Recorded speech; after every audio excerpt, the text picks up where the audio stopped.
Hello guys, this is Deepak and you are watching art study Indian channel. तो चलिए start करते हैं। Subscribe करें हमारे YouTube चैनल को और बेल आइकन को प्रेस करें। वीडियो अच्छा लगे तो लाइक करें।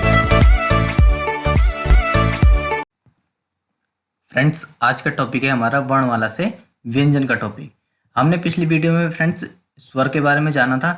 अगर आप हमारी पिछली वीडियो को देखना चाहते हैं तो ऊपर दिए गए आई बटन पर जाकर के देख सकते हैं। तो चलिए स्टार्ट करते हैं। व्यंजन। व्यंजन शब्द का प्रयोग उन ध्वनियों के लिए किया जाता है जिनके उच्चारण के लिए किसी स्वर की जरूरत होती है। व्यंजन मुख्यतः 4 प्रकार के होते हैं: स्पर्श व्यंजन, अंतस्थ व्यंजन, ऊष्मीय या संघर्षी व्यंजन और फोर्थ है संयुक्त व्यंजन। स्पर्शी व्यंजन 25 या 27 होते हैं। अगर एग्जामिनर यह पूछे कि कुल स्पर्श व्यंजनों की संख्या कितनी होती है तो हमें आंसर में देना है 27। और यदि एग्जामिनर यह पूछे कि स्पर्श व्यंजनों की संख्या कितनी है तो हमें आंसर देना है 25। अंतस्थ व्यंजनों की जो संख्या होती है वो 4 होती है: ये, रे, ले, वे। इन चारों को अंतस्थ व्यंजन कहा जाता है। ऊष्मीय संघर्षीय व्यंजन उन्हें कहते हैं जिन्हें हमें बोलने में अधिक प्रयास करना पड़ता है, जैसे से, है। इन चारों को हम ऊष्मीय या संघर्षी व्यंजन कहते हैं। संयुक्त व्यंजन उन्हें कहते हैं जो अन्य किसी व्यंजनों के मेल से बनते हों, जैसे छह क्षत्रिय, तर त्रिशूल, गे ज्ञानी, सरश्रमिक। अब देखते हैं अल्पप्राण। अल्पप्राण और महाप्राण ये 2 प्रकार के होते हैं। अल्पप्राण किन्हें कहते हैं? अल्पप्राण वह व्यंजन होते हैं जिन्हें बहुत कम वायु प्रवाह से बोला जाता है तथा इन्हें बोलने में कम समय लगता है। कचट तप का पहला, तीसरा और 5वां वर्ण अल्पप्राण होता है। और अल्पप्राण जो व्यंजन है उनकी कुल संख्या कितनी होती है? 20 होती है। अब ये कचट तप क्या है मैं आगे वीडियो में बताऊंगा। सेकंड है महाप्राण। महाप्राण वह व्यंजन होते हैं जिन्हें मुख से वायु के साथ बोला जाता है तथा इन्हें बोलने में अधिक समय लगता है। कचटप का दूसरा और चौथा वर्ण महाप्राण होता है। जो इनकी कुल संख्या है वो कितनी है? 14 इनकी कुल संख्या है। अब स्पर्श व्यंजन के बारे में जान लेते हैं, वे कौन कौन से हैं। स्पर्श व्यंजन ये है।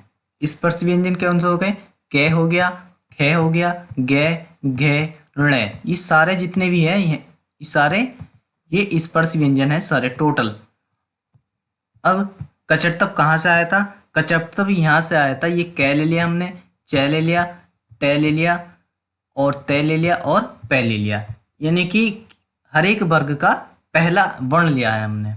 अब हम अल्पप्राण और महाप्राण के बारे में जानेंगे कि इनमें से कौन सा वर्ण अल्पप्राण है और कौन सा वर्ण महाप्राण है।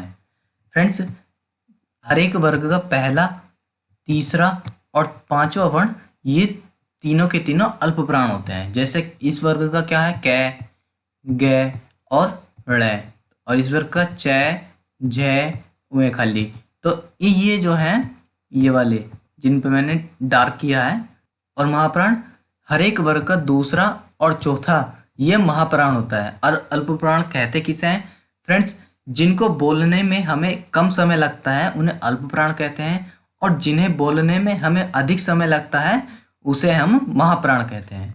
अब घोष और अघोष कौन कौन से इनमें से वर्ण है वो देख लेते हैं। हर एक वर्ग का पहला और दूसरा अघोष होता है और तीसरा, चौथा, 5वां ये घोष होता है।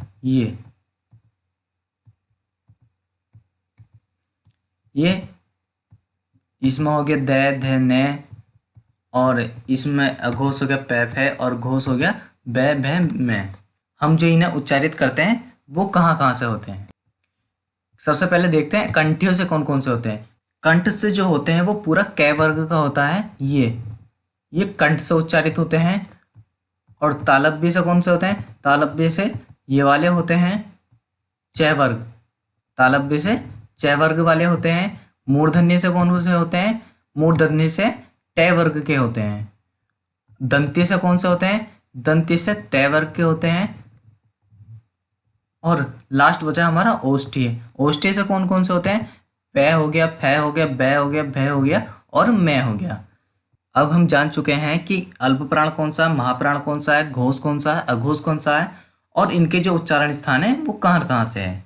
अब हम जानेंगे कि इनमें से नासिकी व्यंजन कौन से होते हैं। हर एक वर्ग के 5वें वर्ण को हम नासिकी व्यंजन कहते हैं। ये भी स्पर्श व्यंजन होते हैं, लेकिन इनकी जो गिनती है वो स्पर्श व्यंजन में नहीं होती है। अगर एग्जामिनर ये पूछता है कि कुल स्पर्श व्यंजन की संख्या बताइए, तो हमें 27 लगानी है। और अगर एग्जामिनर ये मालूम करता है कि स्पर्श व्यंजन की संख्या कितनी होती है, तो हमें 25 लगानी है। स्पर्श व्यंजन में ये काउंट नहीं होते हैं, लेकिन कुल स्पर्श व्यंजन में ये दोनों काउंट होते हैं। फ्रेंड्स, ये घोष और अल्प प्राण होता है और ये घोष और महाप्राण होता है। ये दोनों घोष होते हैं, लेकिन ये वाला जो है ये अल्प प्राण होता है और ये महाप्राण होता है। अभी हमने स्पर्श व्यंजन के बारे में जाना, अब हम जानते हैं अंतस्थ व्यंजन और ऊष्मीय या संघर्षी व्यंजन के बारे में।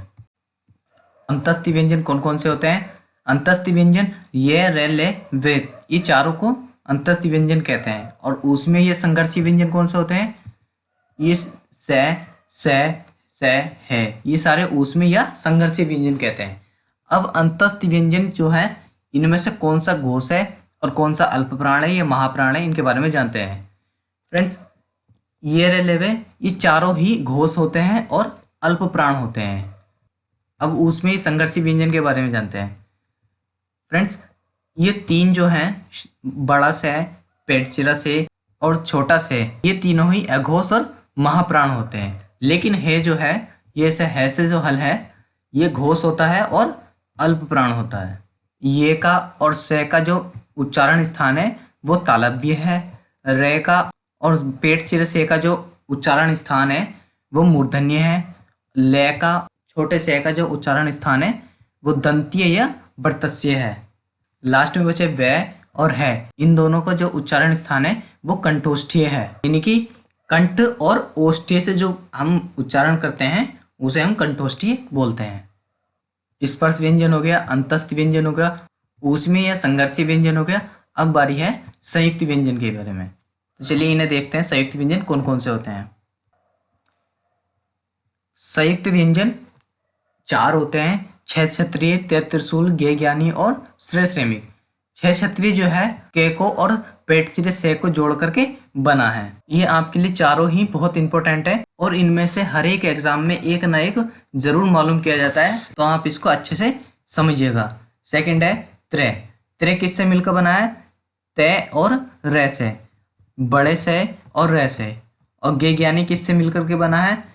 जय से और वे खाली से। फ्रेंड्स, अगर किसी भी एग्जाम में ये मालूम किया जाता है कि क के बाद कौन सा वर्ण आता है, तो क के बाद हमेशा 6 क्षत्रिय आता है, ते के बाद हमेशा 13 त्रिशूल आता है, श के बाद हमेशा षटकोण वाला से आता है और जय के बाद हमेशा गे ज्ञानी आता है।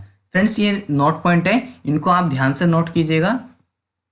फ्रेंड्स, हमने स्पर्श व्यंजन पढ़ा, अंतस्थ व्यंजन पढ़ा और उसमें संघर्षीय व्यंजन पढ़े, संयुक्त व्यंजन पढ़े। अभी हमारा टॉपिक कंप्लीट होता है यहाँ पर। आइए अब इनसे जुड़े कुछ प्रश्न हैं तो उनको देख लेते हैं। फर्स्ट क्वेश्चन है, निम्न में से कौन सा लुट्ठित व्यंजन है? तो इसका आंसर हो जाएगा ऑप्शन नंबर बी, रे। लुट्ठित व्यंजन की जो संख्या है वो कुल 1 होती है और वो कौन है? रे। रे को ही लुट्ठित व्यंजन कहते हैं। सेकंड क्वेश्चन है, पार्श्व व्यंजन की संख्या कितनी होती है? तो इसका आंसर हो जाएगा ऑप्शन ए। और पार्श्व व्यंजन कौन सा होता है? ले से लट्टू। ले को हम पार्श्व व्यंजन कहते हैं, एकमात्र यही पार्श्व व्यंजन होता है। थर्ड क्वेश्चन है, निम्न में से कौन सा स्वर यंत्र व्यंजन है? तो इसका आंसर हो जाएगा ऑप्शन सी, है से हल। है को ही हम स्वर यंत्र व्यंजन कहते हैं। फोर्थ क्वेश्चन है, निम्न में से कौन सा दंतोष्ठी व्यंजन है? तो इसका आंसर हो जाएगा ऑप्शन ए, वै को। फिफ्थ क्वेश्चन है, निम्न में से कौन सा वर्तस्य व्यंजन है? तो इसका आंसर हो जाएगा ऑप्शन डी, से, रे, ले। तीनों को ही वर्तस्य व्यंजन कहा जाता है। और इसको याद रखने की जो ट्रिक है वो से,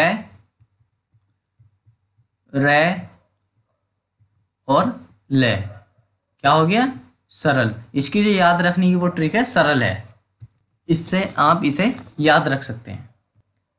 6 और इंपॉर्टेंट क्वेश्चन है, निम्न में से किसे अर्धस्वर कहा जाता है? तो इसका आंसर हो जाएगा ऑप्शन सी, ए और बी दोनों। ये को और वे को दोनों को ही अर्धस्वर कहा जाता है। 7th क्वेश्चन है, कुल स्पर्श व्यंजन की संख्या कितनी होती है? तो इसका आंसर हो जाएगा ऑप्शन डी, 27। अगर फ्रेंड्स मैंने अभी आपको बताया था कि अगर एग्जामिनर ये मालूम करें कि कुल स्पर्श व्यंजन की संख्या कितनी होती है तो आपको आंसर देना है 27।